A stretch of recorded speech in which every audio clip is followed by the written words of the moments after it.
नहमदुहु व नसल्ली अला रसूलिल करीम अम्मा बाद फ़ाउज़ु बिल्लाहि मिनश शैतानिर रजीम बिस्मिल्लाहिर रहमानिर रहीम। अस्सलाम वालेकुम नाज़रीन, मोहम्मद बिन कासिम की तारीख़ में काफ़ी अहमियत है।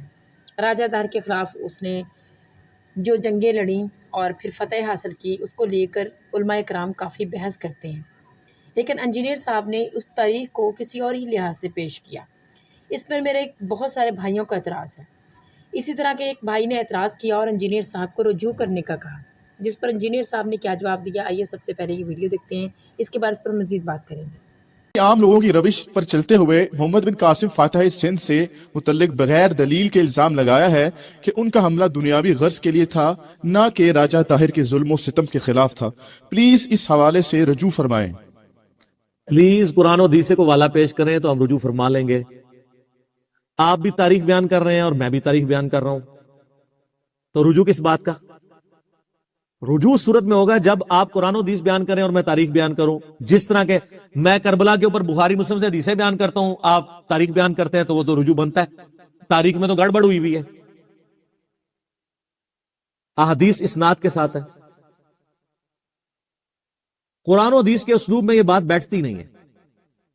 उसकी वजह यह कि बुखारी मुस्लिम की रोशनी में मैंने आले उमैया के बारे में जो कुछ बयान किया है, जो कुछ वो अपने दौरे मलूकियत के अंदर करते थे मुसलमानों के साथ, मक्के मदीने के मुसलमानों के साथ,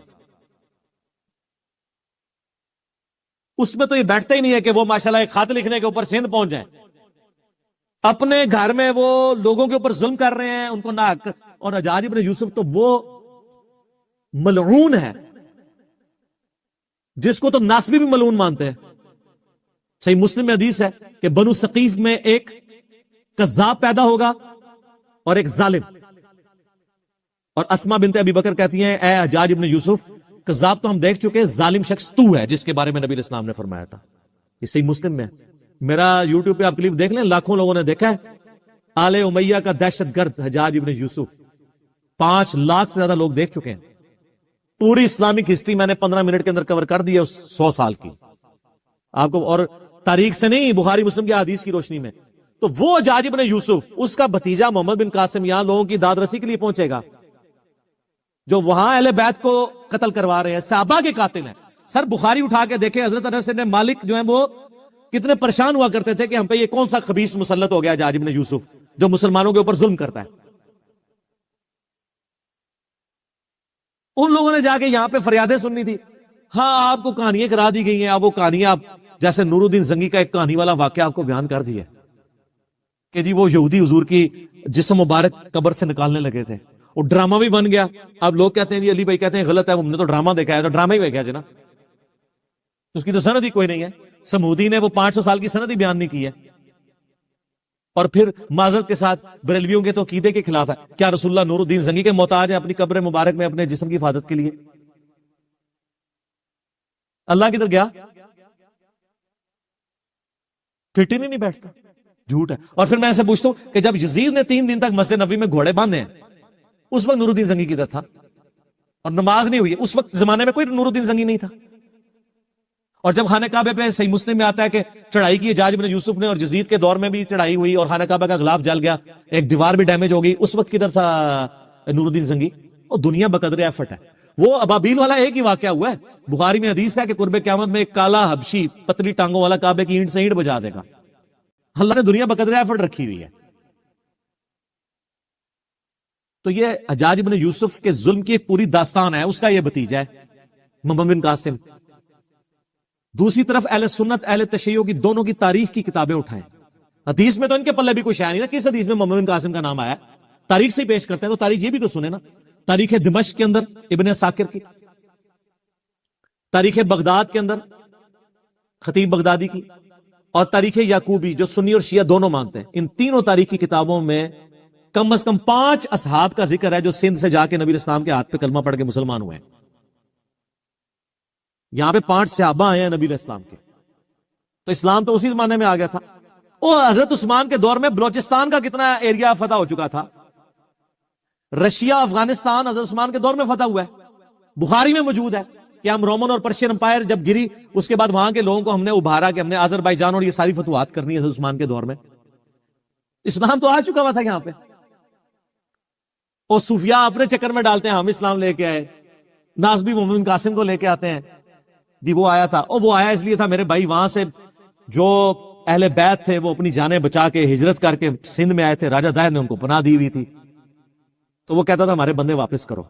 اور سر آپ سندھ میں آج چلے جائیں سندھیوں سے ان کی ہسٹری پوچھنے، میں اکثر کہتا ہوں اللہ کے بندوں پاکستان کی ساری کتابوں میں یہ لکھ دینا کہ پاکستان جو ہے محمد علی جناح نے سیکولر سٹیٹ بنائی تھی، کوئی فرق نہیں پڑتا. آج لوگ زندہ ہیں جنہوں نے محمد علی جناح کی تقریریں سنی ہوئی ہیں، یہ عملی تواتر سے ٹرانسفر ہو رہی ہے. اور یہ کہ جی مسلمانوں کا قتل عام ہوا تھا یہ کتابوں سے نکال بھی دیں تو وہ مسلمان تو نسل در نسل رہیں گے نا.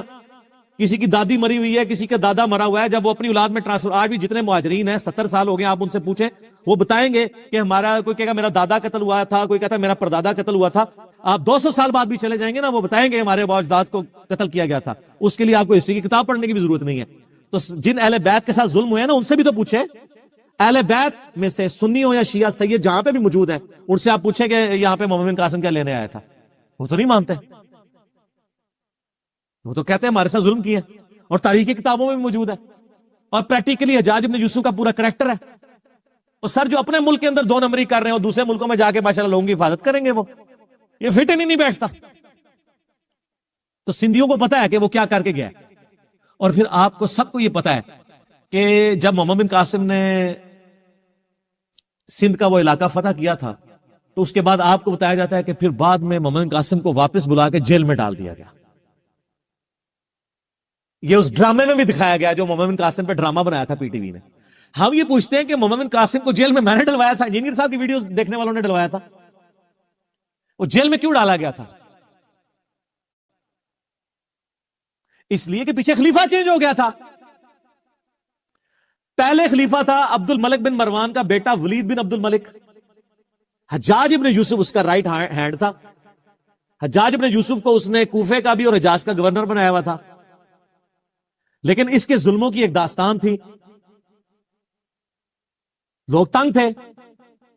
اس کے باپ نے وصیت کی تھی کہ ولید کے بعد خلیفہ بنے گا اس کا چھوٹا بھائی سلیمان بن عبد الملک. لیکن ولید کو بھی لالچ آ گئی، کیونکہ یہ تو ہے ہی لالچی دور ہے نا.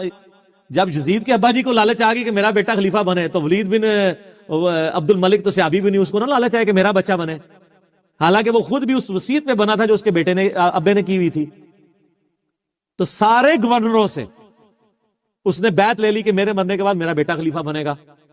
ایک گورنر تھا جس نے انکار کر دیا اور وہ تھا عمر ابن عبد العزیز.